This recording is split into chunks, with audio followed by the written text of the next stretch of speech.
review exercises. In the neoclassical model of business fixed investment, under what conditions will firms find it profitable to add their capital stock? ካፒታል ስቶካቸውን ማሳደጋቸው ትርፋማ ነው ብለው የሚያስቡት በምን አይነት ኮንዲሽን ላይ ነው? በዚህ ሞዴል መሰረት የቢዝነስ ፊክስድ ኢንቨስትመንት ላይ ማርጂናል ፕሮዳክቲቪቲ ኦፍ ካፒታል። ይሄ ማለት ማርጂናል ፕሮዳክቲቪቲ ኦፍ ካፒታል ማለት የሚያሳየው አዲሽናል አውትፑት ፕሮዲዩስ ባይ አን ኤክስትራ ዩኒት ኦፍ ካፒታል ወይንም በተጨመረው ካፒታል የሚመረተው ተጨማሪ ምርት ያ ከምን ሲበልጥ ነው? ከኮስት ኦፍ ካፒታል ያ ካወጣው ወጪ ያንን ለማምረት ካወጣው ወጪ ሲበልጥ ማርጂናል ፕሮዳክቲቪቲ ኦፍ ካፒታል ሲበልጥ ትርፋማ ነው ይባላል በዚህ ሞዴል መሰረት። what is Tobin's Q and what does it has to do with investment? Tobin's Q ምንድነው? ከኢንቨስትመንት ጋር ምን ያገናኘዋል? ይሄ ቶቢንስ ኪው የሚያሳየው ምንድነው? አሴት ወይንም ካፒታል ኦፍ አሴት ወይንም ማርኬት ቫልዩ ኦፍ ፊርምስ አሴት የሆነ የድርጅት ማርኬት ቫልዩ የድርጅት ሀብት ማርኬት ቫልዩ ከሪፕሌስመንት ኮስት ጋር ለሪፕሌስመንት ኮስት ሲካፈል ማርኬት ቫልዩ እንግዲህ የገበያ ዋጋ አለ አሁን እነዛ ያሉ እቃዎች በመናም በሚታዩበት ጊዜ እና ሪፕሌስ ለማድረግ ደግሞ የሚያስፈልግ ወጪ አለ። የሁለቱን ሬሾ ወስዶ የሚሰራ ነው። ያው ይሄ ኪው ግሬተር ዛን 1 ሊሆን ይችላል፣ ኪው ሌስ ዛን 1። ኪው ግሬተር ዛን 1 ከሆነ ማርኬት ቫልዩ ያሴቱ ወይንም የሀብቱ የዛ የድርጅት ሀብቱ ማርኬት ቫልዩ ከፍተኛ ነው ወይንም ግሬተር ዛን ከሪፕሌስመንት ኮስት ነው ማለት ነው። ስለዚህ ይሄን ምን ሰጀስት ያደርጋል? የፊርሙ ካፒታል ሃይሊ ቫልዩድ ነው። የዛ የድርጅቱ ካፒታል ቫልዩ አለው ነው። ስለዚህ ዘ ፊርም ሃዝ አን ኢንሰንቲቭ ቱ ኢንቨስት ኢን ኒው ካፒታል ሞር ኢንቨስት እንዲያደርግ ያገፋፋዋል ያንን ፊርም። ሌዛን ዋን ከሆነ ደግሞ ሪፕሌስመንት ኮስቱ ነው የሚበልጠው ካለው ከዋጋው ከማርኬት ቫልዩ ይልቅ። ስለዚህ ይሄ ብዙም ኢንቨስትመንትን ማያበረታታ ነው። ሶ ከዛ አንፃር ከኪው አንፃር ኢንቨስትመንትን ማድረግም አለማድረግ የሚቻል በሚለው ነው። explain why an increase in the interest rate reduces the amount of residential investment. residential investment ስንል ለምሳሌ ሃውዚንግ ኢንቨስትመንት አለ ወይንም የቤት ኢንቨስትመንት አለ። የወለድ መጠኑ ከፍ ያለ ከሆነ ኢንተረስት ሬቱ ሞርጌጅም ከፍ ይላል። ያው ለዛ ለመክፈል ያለው ለምን ለዛ ቤት የሚከፈለው አሁን በብድር ተወስዶ 100,000 ከሆነ 20,000 ተከፍሎ 80,000 ወደፊት ለመክፈል 80,000 ወደፊት መከፈለው ግን 80,000 ሳይሆን ከወለድ ጋር ነው። ሶ ወለዱ ከፍተኛ ከሆነ የሚከፈለው ወጪ ከፍተኛ ስለሆነ ያን ሬዚደንሻል ኢንቨስትመንት ይቀንሳል፣ ፍላጎትን ይቀንሳል። ያንን ቤት መግዛትን ፍላጎት ይቀንሳል። ፍላጎት ከሌለ ደግሞ ቤቶችን መስራት ላይ ኢንቨስት አይደረግም። use the neoclassical model of investment to explain the impact of each of the following events on the real rental price of capital, the cost of capital and investment. so የኒዮክላሲካል ሞዴል ኦፍ ኢንቨስትመንት ተጠቅመ እዚህ ከታች ያሉት ኢቨንቶች ሪል ሬንታል ፕራይስ ኦፍ ካፒታል ላይ ዘ ኮስት ኦፍ ካፒታል ላይ ወይና ኢንቨስትመንት ላይ ያላቸውን ተጽዕኖ አብራራ ነው። anti-inflationary monetary policy raises the real interest rate. ያው ሞኔታሪ ፖሊሲ የዋጋ ግሽበትን የሚከላከል ሞኔታሪ ፖሊሲ ሲወጣ ኢንተረስት ሬቱን ወይንም የወለድ መጠኑን ከፍ አድርጓል። ይሄ አንደኛ ሪል ኢንተረስት ሪል ሬንታል ፕራይስ ላይ ያለው ለውጥ ምንድነው? የኢንተረስት ሬት ከፍ በሚልበት ጊዜ ያው ሪል ኢንተረስት ሪል ሬንታል ፕራይስ የምንለው ሪል ሬንታል ፕራይስ ኦፍ ካፒታል የሆነ ድርጅት ካፒታሎችን በማከራየት ትርፍ ለማግኘት ሲሰራ ነው እና the return a firm earns by renting capital for production እንዲመረት ምን ያደርጋል? ያከራያል። ያለው ማሽነሪዎች ሊሆን ይችላል ቢልዲንግ ያንን ያከራያል። ሶ ምን ለማግኘት? ትርፍ ለማግኘት ነው። ስለዚህ ወለዱ ሲጨምር ምን ይሆናል? እነዛ የሚበደሩ ሰዎች ወይንም ቦሮ የሚያደርጉ ሰዎች ወለድ ይበሳባቸዋል። አሁን ከባንክ ገንዘብ መውሰድ ከፈለጉ የወለዱ መጠን ከፍ ይላል። ስለዚህ መበደርን ይተዋሉ። መበደርን ከተው ደግሞ መተው ያንን ካፒታል አዲስ ካፒታል መግዛት አይችሉም። ሶ ኢንቨስትመንት ይቀንሳል። ይሄ ኢንተረስት ሬት ሲጨምር ሶ ኢንቨስትመንት ሲቀንስ አዲስ የሚከራይ ብዙም አይኖርም፣ ወይንም አዲስ ካፒታል ወደ ስራ ላይ አይገባም። ነገር ግን የነበረው ካፒታል ደግሞ ፕሮዲውስ ማድረጉን ይቀጥላል። መጀመሪያም ስራ ላይ የነበረው መጀመሪያም ስራ ላይ አዳዲስ የማይገቡ ከሆነ አሁን የሚመረተው ምርት ጥገኛ የሚሆነው መጀመሪያም በነበረው ላይ ነው። ስለዚህ መጀመሪያም የነበረው ገበያውን ይቆጣጠረዋል። በዚህ ጊዜ የሚያገኘው ሬንታል ፕራይሱ ከፍ ይላል፣ ወይንም ማርጂናል ሪተርኑ የሚያገኘው ገቢ ከፍ ይላል። ሬንታል ፕራይስን ከፍ ያደርጋል ወይንም ይጨምራል ነው። ይሄ አንቲ ኢንፍሌሽነሪ ሞኔታሪ ፖሊሲ ኢንተረስት ሬቱ ከፍ ሲል። ሌላው ኮስት ኦፍ ካፒታል ምንና ምንን ይይዛል ከተባለ አንደኛ ሪል ኢንተረስት ሬት የወለድ መጠን እና ዲፕሪሺየሽንን የሚይዘው። ኢንተረስት ሬት የወለድ መጠኑ ከፍ አለ ማለት ኮስት ኦፍ ካፒታሉን ይጨምራል። መበደር አይቻልም፣ መበደር ሞር ኤክስፔንሲቭ ይሆናል። ስለዚህ ይሄ ወዴት ያመራል? ሃየር ዩዘር ኮስት ኦፍ ካፒታል ወይንም የተጠቃሚው ኮስት ወጪ ከፍ ይላል። በዚህ ጊዜ ኢንቨስትመንትን ይቀንሳል ነው። ሌላው ኢንቨስትመንት ላይ ያለው ኢምፓክት ምንድነው? እንግዲህ ኢንተረስት ሬት ከፍ አለ ማለት ኢንቨስትመንትን ዲስካሬጅ ያደርጋል ወይንም ኢንቨስትመንት እንዳይኖር እንዲቀንስ ያደርጋል ነው ያለው።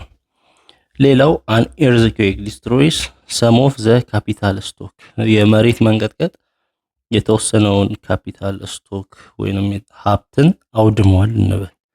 በዚህ ጊዜ ሬንታል ፕራይስ ኦፍ ካፒታል ላይ ኮስት ኦፍ ካፒታል እና ኢንቨስትመንት ላይ ያለው ተጽዕኖ ምንድነው? ያለውን ካፒታል ያጠፋል። ይሄ ሰደን ሪዳክሽን ያመጣል ባለው ካፒታል። የኢኮኖሚው ማሽነሪዎች ላይ ሊሆን ይችላል፣ ብቻ ባለው ካፒታል ላይ ውድመትን ያስከትላል። ስለዚህ የቀረው ትንሽ ይሆናል። የቀረው ካፒታል ያንን ካፒታል ሬንታል ፕራይስ ኦፍ ካፒታል ያ ሲከራይ ደግሞ ምን ያህል ይሆናል? ያለው ቁጥር አነስተኛ ስለሆነ ሪል ሬንታል ፕራይሱ ኢንክሪዝ ያደርጋል ወይንም የሚከራይበት ዋጋ ከፍ እንዲል ያደርጋል ነው።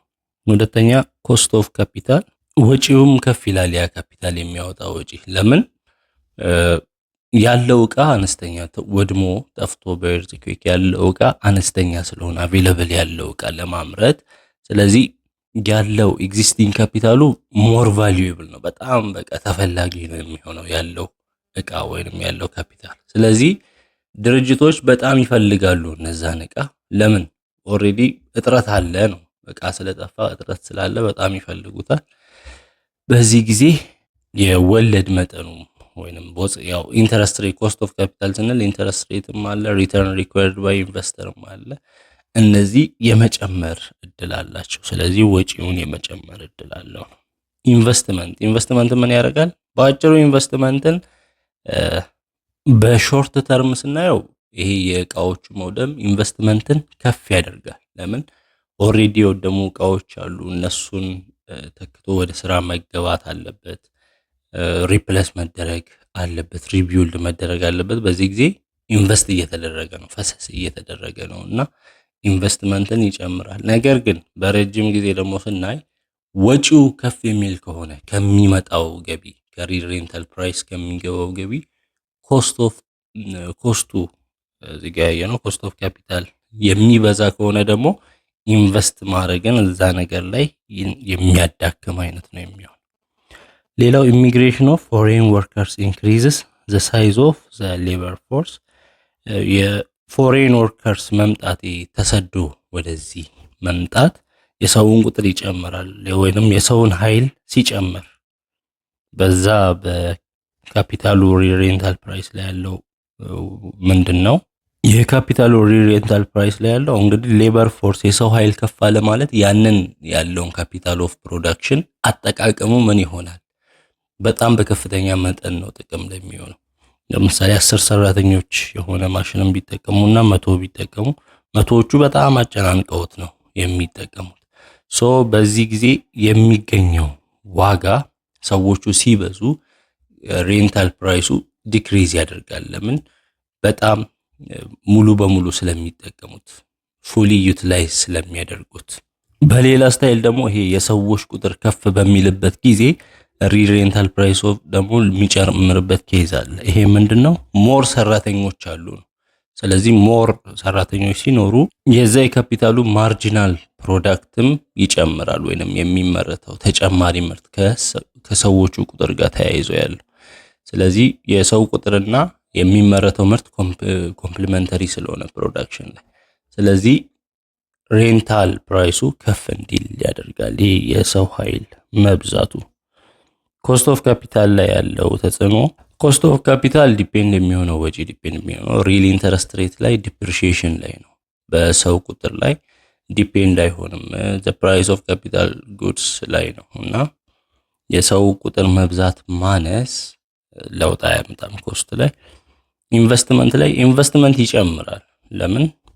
ሃየር ሬንታል ፕራይስ ኦፍ ካፒታል አለ፣ ወይንም የሚገኘው ገቢ ከሬንታል ከማከራየት የሚገኘው ገቢ ከፍተኛ ስለሆነ ሞር ኢንቨስትመንት ደግሞ ሞር ትርፋማ ስለሆነ ያ ኢንቨስትመንት ሞር እንዲሰራበት ያደርጋል።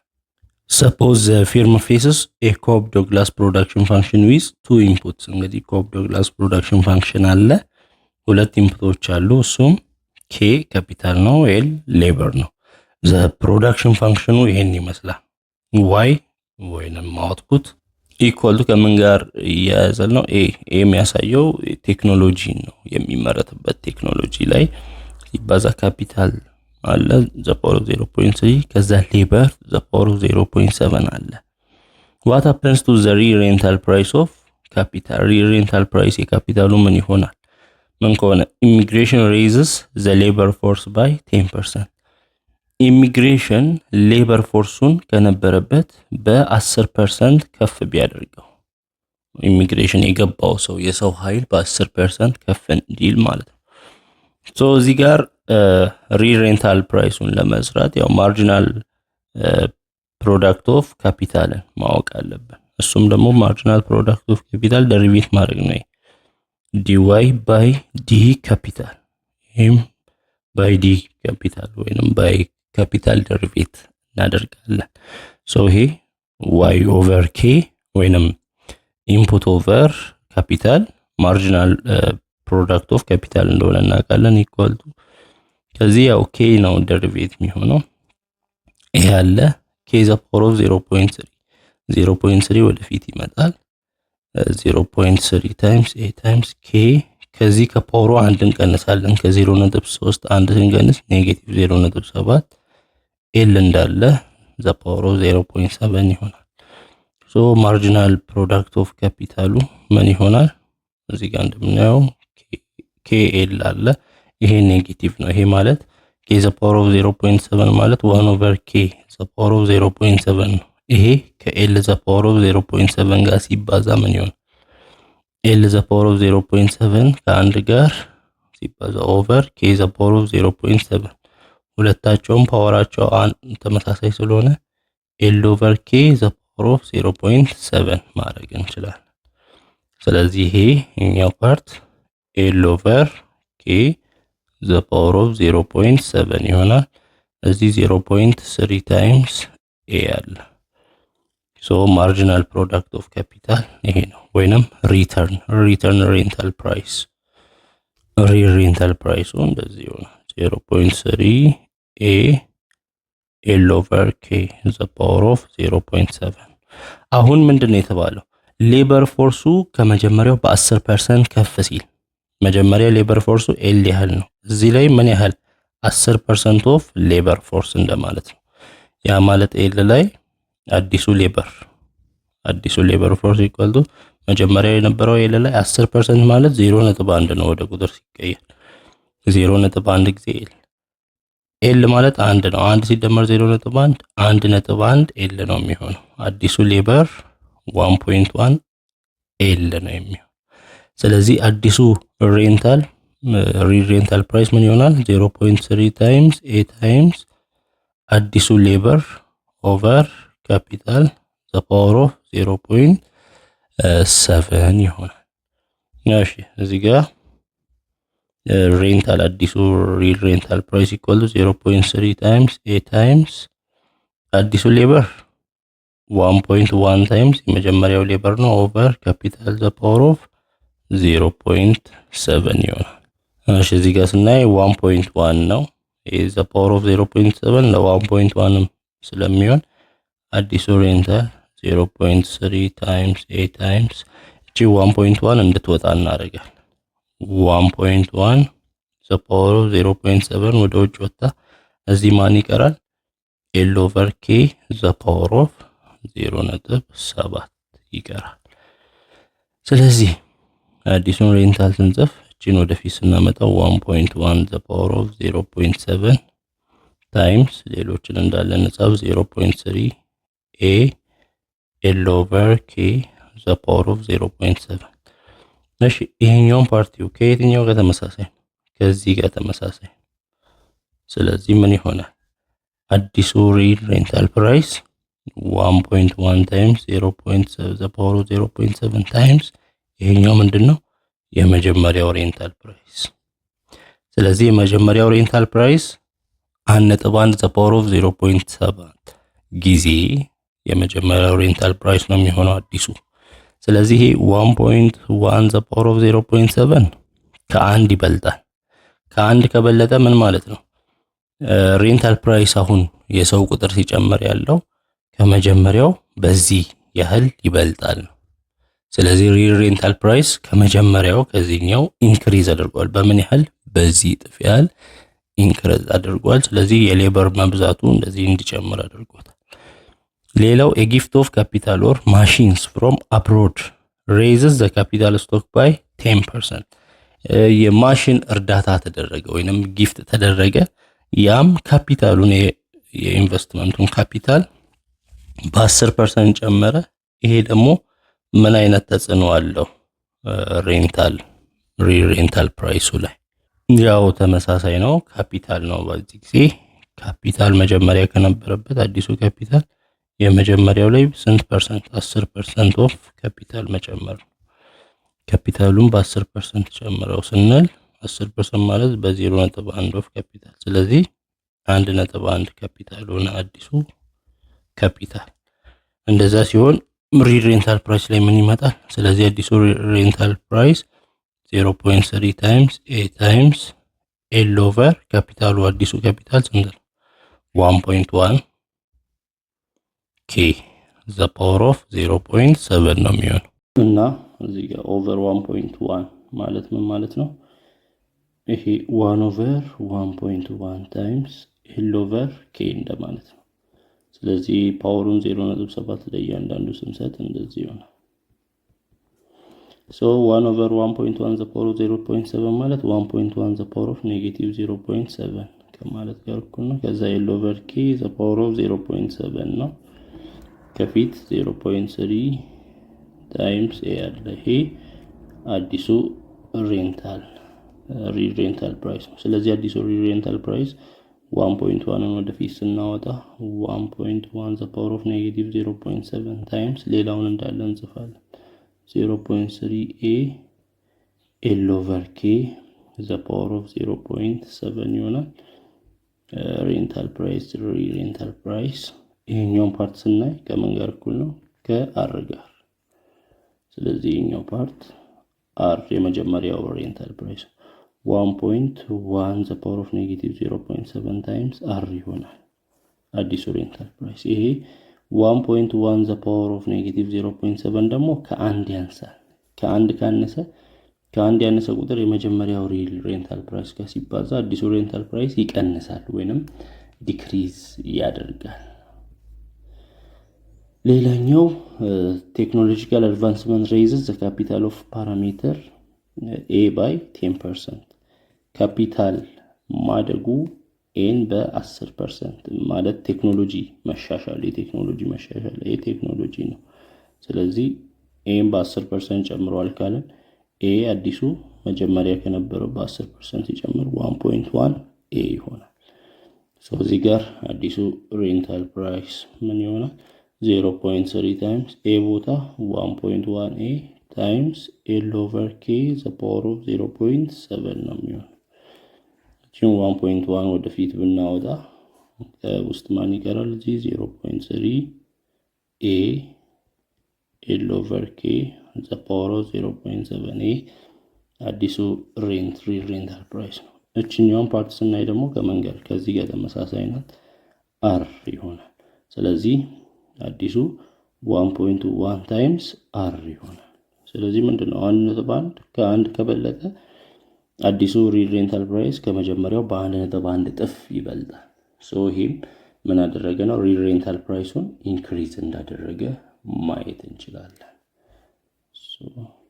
አዲስ አበባ the capital of Ethiopia experienced a large increase in population owing to higher birth rate in rural urban migration in recent times። ያው አዲስ አበባ በውልደትም የህዝብ ብዛት እየበዛ እንደሆነ ነው ወይንም ኢንክሪዝ እያደረገ ነው በመወለድ ከገጠር ወደ አዲስ አበባ በሚፈልሱ ሰዎች ቁጥራቸው እየበዛ ነው። use the neoclassical model of residential investment to predict the impact of event on housing prices and residential investment። ይሄ የህዝብ መብዛቱ የኒዮክላሲካል ሞዴል ኦፍ ሬዚደንሻል ኢንቨስትመንት ተጠቅማችሁ በቤቶች ዋጋ ላይ ያለው ተጽዕኖ እንዲሁም ሬዚደንሻል ኢንቨስትመንት ላይ ያለው ተጽዕኖ ምንድነው? ሃውሲንግ ፕራይስ ምን ይሆናል?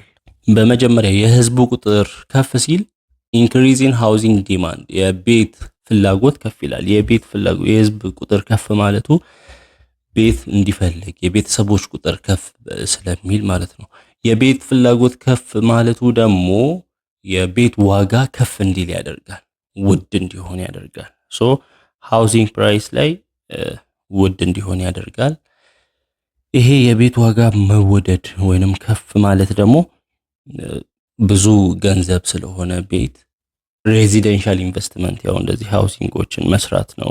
ሬዚደንሻል ኢንቨስትመንት ቤት መስራት ላይ ያለን ኢንቨስትመንት ከፍ ያደርገዋል፣ ኢንክሪዝ ያደርጋል። ለምን? ዋጋው ከፍ ያለ ነው።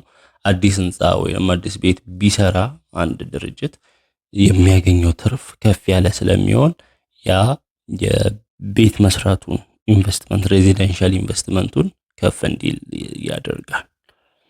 Our theories of investment suggest that investment depends on national income። ያው ቲዮሪያችን ወይም ጽንሰ ሐሳብ የኢንቨስትመንት ጽንሰ ሐሳብ እንደሚያሳየው ኢንቨስትመንት ወይንም ገንዘብን ፈሰስ ማድረግ ከሀገራዊ ገቢ ጋር በዛ ላይ ጥገኛ ይሆናል ይላል። that is higher income might induce firms to invest more።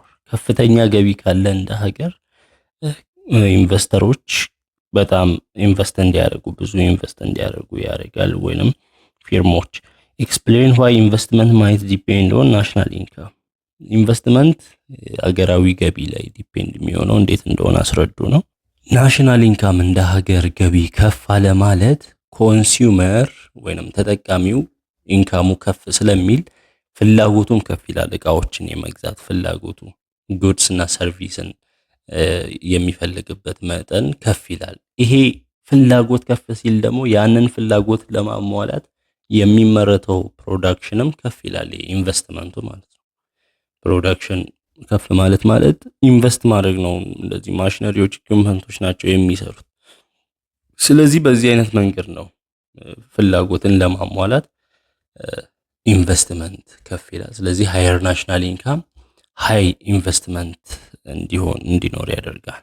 ሌላው የናሽናል ኢንካም ወይንም ሀገራዊ ገቢ ማደጉ ምንን የሚያሳይ ነው? ሀገሪቷ በማደግ ላይ እንዳለች የሚያሳይ ነው። ወደፊት ሀገሪቷ ጠንካራ የሆነ ኢኮኖሚ ይኖራታል ተብሎ ይታሰባል። ስለዚህ አሁን ድርጅቶች ምን ያስባሉ? ኦኬ ይሄ የሀገራዊ ገቢ ከፍ ማለቱ ወደፊት ከፍ እያለ የሚቀጥል ነው ብለው ያስባሉ።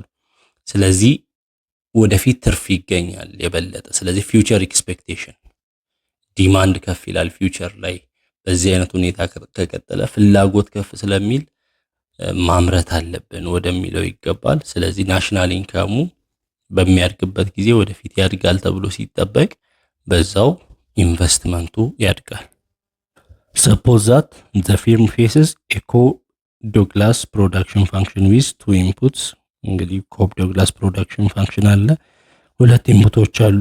አንደኛ ካፒታል ወይንም ነምበር ኦፍ ማሽንስ 15 ነው የካፒታሉ የማሽኖች ቁጥር። ሁለተኛ ሌበር ደግሞ ወይንም የሰው ኃይል የሰራተኞች ቁጥር 60 ነው። ዘ ፕሮዳክሽን ፋንክሽን በዚህ ፎርሙላ ተሰጥቶናል። አውትፑት ኢኳል ቱ 100 ታይምስ ኬ 0.3 ኤል ዘ ፓወር ኦፍ 0.7። ሰፖዝ ፈርዘር ዘ ኮስት ኦፍ ካፒታል ቱ ኤ ማሽን ሬንታል ካምፓኒ ዘ ካምፓኒ ባይስ ማሽንስ ፎር $6,000 ኢች። እያንዳንዱን ካምፓኒ ማሽኖችን $6,000 ነው የገዛው። and rent them out to other businesses and the economic price level $25 ለሌሎች ቢዝነሶች አከራየ እና በፕራይስ ሌቨል $25 ማለት ነው። the company faces a real rental interest rate r of 10% per year። እንግዲህ real rental interest rate በየአመቱ 10% ወለድ አለበት። real rental interest rate በአመት and machine depreciate at 20% per year። በአመት ዲፕሪሺየት ያደርጋል ማሽኑ በ20% ከነበረው በ20% ዲፕሪሺየት ያደርጋል። ነው የተፈለገው compute the marginal product of machines and the real cost of machines and interpret the result። አንደኛ የማሽኖችን ማርጂናል ፕሮዳክት የካፒታሉን እንዲሁም ሪል ኮስት ወጪውን። ማርጂናል ፕሮዳክት ከዚህ ከፋንክሽኑ ነው፣ የፋንክሽኑ ዴሪቬቲቭ ነው የሚሆነው። እንግዲህ እዚህ ጋር እንደምናየው y equal to 100 k the power of 0.3 l the power of 0.7 so marginal product of capital ማለት ዴሪቬቲቭ ማድረግ ነው by d capital by d capital dy by d capital so 100 አለ k ነው የk ፓወር 0.3 ወደፊት ሲመጣ ታይም 0.3 k ዘ ፓወር ኦፍ ከk አንድ ይቀነሳል ከፓወሩ ኔጌቲቭ 0.7 ይሆናል l ዘ ፓወር ኦፍ 0.7 ይሆናል። ሶ ማርጂናል ፕሮዳክት ኦፍ ካፒታል ኢኳል ቱ 100 ታይም 0.3 30። ይሄ ደግሞ l ኦቨር k ዘ ፓወር ኦፍ 0.7 ይሆናል።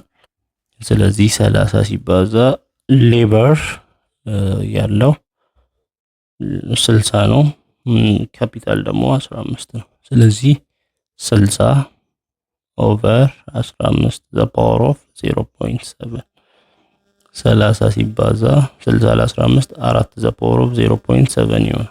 ይሄም 79.05 ይመጣል። ማርጂናል ፕሮዳክት ኦፍ ካፒታል። ሌላው ሪል ኮስት ኦፍ ማሽንስ ነው። ሪል ኮስት ኦፍ ማሽንስ የሚሆነው ኢኳል ቱ ፕራይስ ኦፍ ካፒታል ፐር ፕራይስ አለ ታይምስ አር ኢንተረስት ሬት ፕላስ ዲፕሪሺየሽን ነው የሚሆነው። ሶ ፕራይስ ኦፍ ካፒታል $6,000 ነው ብለናል። 6,000 ሲከፈል ፕራይስ ኢን ኢኮኖሚ 25 ነው ታይምስ ኢንተረስት ሬት አር 10% ነው ተብሏል። በየው አመቱ ያለው 0.1 ነው ወደ ቁጥር ሲቀየር። ዲፕሪሺየሽን ደግሞ 20% ነው ተብሏል 0.2። ስለዚህ 6,000 ሲከፈል ለ25 ሲባዛ 0.1 ሲደመር 2 0.3 ይሆናል። 6,000 ለ25 240 ሲባዛ 0.3 0 በ0 ይጠፋል 24 ጊዜ 3 72። ስለዚህ ሪል ኮስት ኦፍ ማሽን 72 ነው የሚሆነው። ትርጉሙ ምንድነው? የዚህ ማርጂናል ፕሮዳክት ኦፍ ማሽን 79.05 ነው ማለት አንድ ተጨማሪ ምርት ሲመረት ከዛ የሚገኘው ነው የማርጂናል ፕሮዳክት ኦፍ ማሽንስ ወይንም የሚገኘው ተጨማሪ ገቢ ነው። ሪል ኮስት ኦፍ ማሽንስ ማለት ደግሞ አንድ ማሽንን ለአንድ አመት for 1 year ስንጠቀም የሚወጣው ወጪ ማለት ነው። ሶ እዚህ ጋር ማርጂናል ፕሮዳክት ኦፍ ካፒታል ከሪል ኮስት ኦፍ ማሽን እየበለጠ ነው። ያም 79.05 ከ72 እየበለጠ ነው። ስለዚህ ሬንታል ፊርሙ ካፒታል ስቶኩን መጨመር አለበት ነው። ካፒታሉን ጨምሮ ሞር ኢንቨስት ማድረግ አለበት። በአዳዲስ ማሽኖችን መግዛት አለበት። ስራውን መቀጠል አለበት። What happens the firm's decision if the relative price of machines increases by 10% and 50%? የማሽኖቹ ዋጋ ሪላቲቭ ፕራይስ በ10% ቢያድግ እንዲሁም በ15% ቢያድግ። እንግዲህ የማሽኖቹ ዋጋ ስንት ነው ተብሏል? በ6000 ብር ነው የተገዛው፣ $6000። ስለዚህ በ10% ጨመረ ማለት የ6000 ላይ ሲደመር የ6000 10% ማለት ነው። 10% ማለት 0.1 ታይምስ 6000 እሱም 600 ነው። ስለዚህ ማሽኑ በ6000 ላይ 600 ሲጨመር 6600 ብር ሆኗል።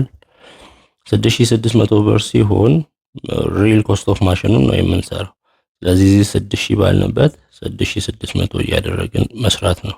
6600 ለ25 264 ነው። 264 ታይምስ 0.3 ነው የሚሆነው። ይህም 79.2 ኮስቱ። ተመልከቱ አሁን ከማርጂናል ፕሮዳክት ጋር ፕሮዳክት ኦፍ ካፒታል ጋር ነው። መጀመሪያ 72 ነበር። አሁን በ10% ሲጨመር 79.2 ነው የሆነው። ከምኑ በለጠ ማለት ነው? የ79.05።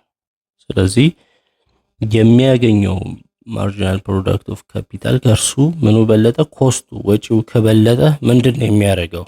ኢንቨስትመንቱን መቀነስ ነው ያለበት። ለምን? ኮስቱ ከፍ ስላለ ባለው ኢንቨስትመንት መስራት አይችልም። ወጪውን ነው እየበዛበት ያለው። ስለዚህ መቀነስ አለበት ስራውን።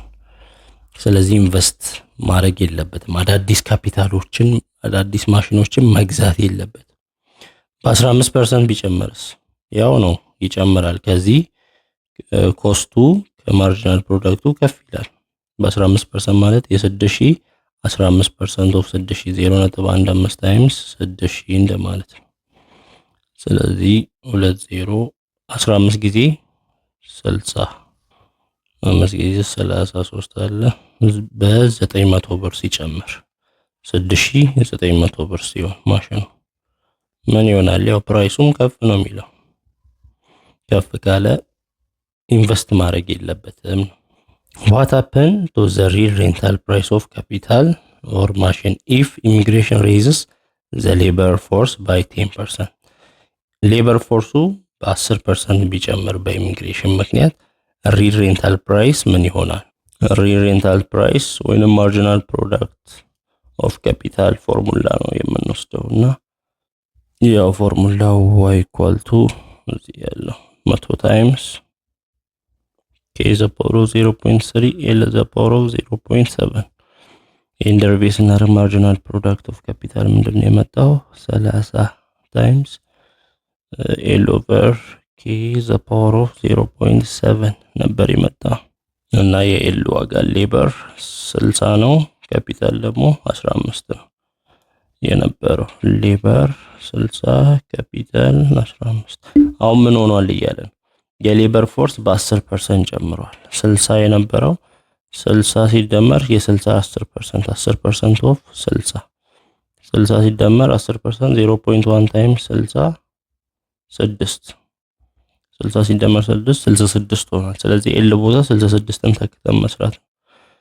መጀመሪያ ሬንታል ፕራይሱ ሪል ሬንታል ፕራይስ መጀመሪያ የነበረው 30 ሲባዛ ኤል ኦቨር ኬ 60 ኦቨር 15 ዘ ፓወር 0.7 ነበር። ይሄም ስንት ነው? እዚህ እንደሰራ ነው 79.05 ነው መጀመሪያ የነበረው። እሺ አሁን ወደ 66 ከፍ ሲል ኤል ሪል ሬንታል ፕራይስ 30 ታይምስ ኤል 66 ኦቨር ካፒታል 15 ዘ ፓወር ኦፍ 0.7 ነው የሚሆነው። ይሄም 84.63 እንዲመጣ ያደርገዋል አር። ምክንያቱም እዚህ 60 የነበረው ወደ 66 ነው የጨመረው። ስለዚህ ሪል ሬንታል ፕራይሱ መጨመሩ የማይቀር ነው። ሪል ሬንታል ፕራይሱን ይጨምረዋል ወይንም ማርጂናል ፕሮዳክት ኦፍ ካፒታል ኢንክሪዝ ያደርጋል። An earthquake reduces the capital stock by 10%. ካፒታሉን በ10% ቀንሶታል። የመሬት መንቀጥቀጥ ያ ማለት ካፒታል 15 ነበር። የ15 ከ15 ላይ የ10% ኦፍ 15 ይቀነሳል። 0.1 ጊዜ 15 እንደማለት ነው። እሱም 1.5 ነው። ከ15 1.5 ስንቀንስ 13.5። ስለዚህ ካፒታሉን 13.5 አድርገን ስንሰራ r ኢኳል ቱ 30 ጊዜ ሌበር መጀመሪያ የነበረው ሌበር 60 ነው። አሁን የቀነሰው ምንድነው? ከካፒታሉ ነው 13.5 ዘ ፓወር ኦፍ 0.7 ስታዩት ራሱ ምንድነው? አሁን እዚህ መጀመሪያ 15 ነበር፣ ለትልቅ ቁጥር ነበር የሚካፈለው። አሁን 13.5 ለትንሽ ቁጥር ሲካፈል ከታች ያለው ትንሽ ሲሆን ከፍ ይላል እዚህ ያለው። ስለዚህ አሁን እዚህ ሪሬንታል ፕራይሱ ሲሰራ 85.2 ነው የሚሆነው። ሶ ከ79.05 ጨምሯል። ስለዚህ ሪሬንታል ፕራይሱን ይጨምራል። ቴክኖሎጂካል ኢምፕሩቭመንት ሬይዝስ ዘ ቫልዩ ኦፍ ዘ ፓራሜትር ኤ ባይ 10%። የቴክኖሎጂ መሻሻል በ10% ጨምሯል። ኤን እንግዲህ ኤ ማን ነው? እዚህ ጋር ከፊት ያለው 100 ነው። ያ ማለት y ኢኳል ቱ a ታይምስ k ዘ ፓወር ኦፍ የሆነ ቤታ l ዘ ፓወር ኦፍ ቤታ አይነት ነው፣ ወይንም አልፋ አይነት ነውና a የቴክኖሎጂ መሻሻል ወይንም ያለው ቴክኖሎጂ ነው። ቴክኖሎጂ ከ100 በ10% ተሻሽሏል ማለት 100 የነበረው 100 ላይ የ110% የ110% 10 ነው። 10 ሲደመር 100 110 ሆኗል። ስለዚህ የy ፋንክሽኑ ምን ይሆናል? y ኢኳል ቱ 100 ቦታ 110 k ዘ ፓወር ኦፍ 0.3 l ዘ ፓወር ኦፍ 0.7 ነው። ስለዚህ ማርጂናል ፕሮዳክት ኦፍ ካፒታል ደሪቬት ሲሆን 0.3 ነው ከ110 ጋር የሚባዛው። ከዛ k ዘ ፓወር ኦፍ ኔጌቲቭ 0.7 l ዘ ፓወር ኦፍ 0.7 ይሆናል። 0.3 በ110 33 ታይምስ l ኦቨር k ዘ ፓወር ኦፍ 0.7 ነው የሚሆነው። ስለዚህ ሌበር እና ካፒታል እንዳለ ሆኖ እዚህ በ30 ሲባዛ የነበረው በ33 ከተባዛ ይጨምራል። 33 ጊዜ ሌበር 60 ኦቨር 15 ዘ ፓወር ኦፍ 0.7 ምንድነው? ይጨምራል። ስለዚህ ኢንክሪዝ ያደርገዋል። ማርጂናል ፕሮዳክት ኦፍ ካፒታሉን ኢንክሪዝ ያደርጋል። if a firm invests out of retained investment and retained profit rather than borrowed funds, will its investment decision still be affected by changes in the real interest rate ነው የሚለው። እንግዲህ retained profit ማለት ያ ካምፓኒ ያልተከፋፈለ ሀብት ለባለድርሻ አካላት ያልተከፋፈለ ለቀጣይ ኢንቨስትመንት ይጠቅማል ተብሎ የተቀመጠ ተቀማጭ እንደማለት ነው። ለምሳሌ 100,000 ወይንም 1 ሚሊዮን ብር ቢኖረው ድርጅቱ 1 ሚሊዮን 10 ሰዎች ቢኖሩት 1 ሚሊዮን ለ10 100,000 ነው የሚደርሰው። ነገር ግን ለቀጣይ ኢንቨስትመንት መቀመጥ አለበት ብሎ ሙሉን አያከፋፍልም። ስለዚህ 100,000ን አስቀረን ማለት። ስለዚህ ለ10 ሰዎች ስንት ይከፋፈላል? 90,000 900,000 ለ10 ሰዎች ይከፋፈላል። 100,000 ደግሞ ተቀማጭ ነው። ለምን? እቃ ቢበላሽ ወይንም ለቀጣይ ኢንቨስትመንት ብሎ የተቀመጠ። ስለዚህ በዛ ተርፍ ኢንቨስት ቢያደርግ ያ ድርጅት ተበድሮ ከሚያደርግ ይልቅ ማለት ነው 100,000 ከባንክ ተበድሮ ከሚያደርግ ይልቅ ካስቀመጠበት ቢያደርግ በወለድ ላይ በሪል ኢንተረስት ሬት ላይ አፌክት ይሆናል። ወለድ አፌክት ያደርገዋል ወይ? ይሄንን ኢንቨስትመንት ያደርገዋል ወይ ስንል አዎ ያደርገዋል። እንዴት? ምን አገናኘው? ቢበደር እሺ በወለድ ነው የሚከፍለው እንበል። ይሄ የራሱ ተርፍ የሆነ ገንዘብ ነው። እንዴት ነው ኢንተረስት ሪል ኢንተረስት ሬት ላይ አፌክትድ የሚሆነው ስንል አሁን ሁለት ነገር አለ። ያ 100,000 ብር ዝም ብሎ ቢያስቀምጠው የሚያገኘው ወለድ አያችኋ፣ ኢንተረስት አለ። ለምሳሌ ባንክ ላይ ያለው 7% ከሆነ ያ 100,000 ለአመት ዝም ብሎ ቢቀመጥ 7% ማለት 0.07 ሲባዛ በ100,000 ስንት ይሆናል? 7,000 ብር ተጨማሪ ያተርፋል ዝም ብሎ ቢቀመጥ። ስለዚህ ከአመት በኋላ 100,000 107,000 ይሆናል። ኢንተረስት ሬቱ ከፍ ቢል ደግሞ ኢንተረስት ሬት ከፍ አለ ማለት ሲቀየር ወደ 20% ቢሆን 100,000 ቢቀመጥ 20% ማለት 100,000 ላይ የ100,000 20% ሲደመር 20,000 ነው። ስለዚህ ከአመት በኋላ 120,000 ብር ይሆናል። ስለዚህ ተቀምጦ እየሰራ ነው ማለት ነው።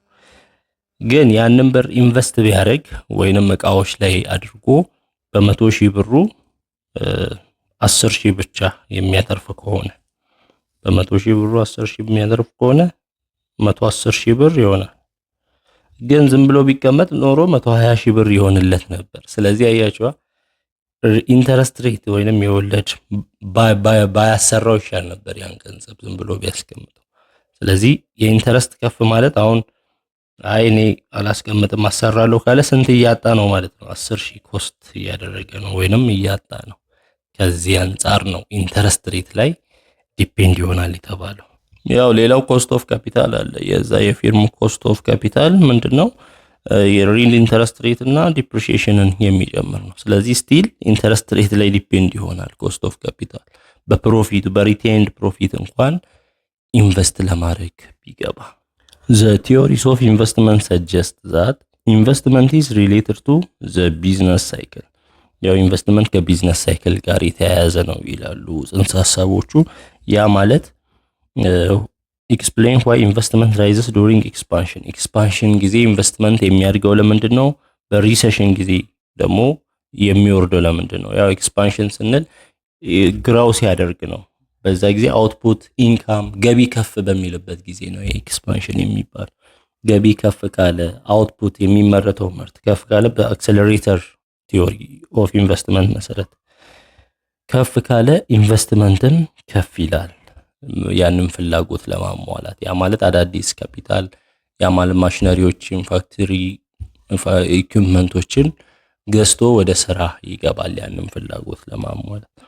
አውትፑት ከቀነሰ ኢንካም ከቀነሰ ደግሞ ሪሴሽን ላይ የሚሆነው ያ ነው፣ ገቢ ይቀንሳል። በዚህ ጊዜ ፍላጎት ስለሚቀንስ ኢንቨስትመንት ይቀንሳል፣ ይወርዳል።